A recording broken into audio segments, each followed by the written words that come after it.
গোপুসোনাকে সেবা দেওয়া হয়ে গেছে, আর গোপুসোনাকে সেবা দিয়ে আমি এখানে বসেছি চিরুনি পরিষ্কার করতে। এ দেখো কত নোংরা উঠেছে, এখনো পরিষ্কার করতে বাকি। ভাবলাম তোমাদের সাথে একটু শেয়ার করি আমার মাকে।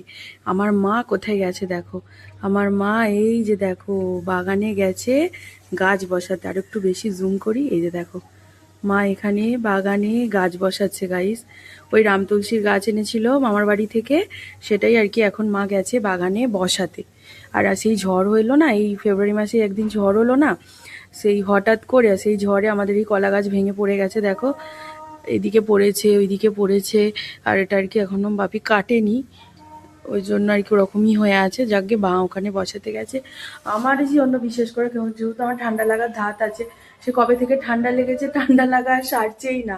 কারণ ওর জন্য গলা ব্যথা এসব রয়েই আছে যে মধু দিয়ে তোকে রাম তুলসীর পাতা খাওয়াবো, তাহলে নাকি ঠান্ডা ছাড়ে।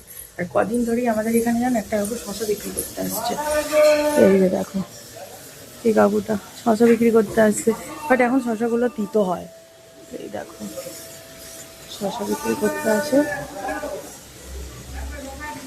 না না, এই দেখো আমাকে বলছে শশা নেবে। এখন শশা তিতো হচ্ছে, বাপি নিয়ে এসছে কিন্তু তেতো হচ্ছে। শশা খেতে তো ভালো লাগে, বাট আমার শশা খেলে আরো বেশি ঠান্ডা লেগে যায়। কিন্তু শশা খেতে আমার দারুণ লাগে, দারুণ। কিন্তু কিছু করার নেই, ঠান্ডা লেগে যাচ্ছে। আর বাপি কত লেবু কিনে এনেছে, কাল দেখো না, কালকে আমি 3-4টে খেয়েছি, আজকেও খাবো। চিংড়িগুলো পরিষ্কার করে নিই, নিয়ে খাবো। বাপি অনেকগুলো, সেই মার বাপি কলকাতায় গিয়েছিল, অনেকগুলো লেবু কিনে এনেছে। তো চলো আমার চিরুনি যে কটা বাকি আছে পরিষ্কার করে নিই।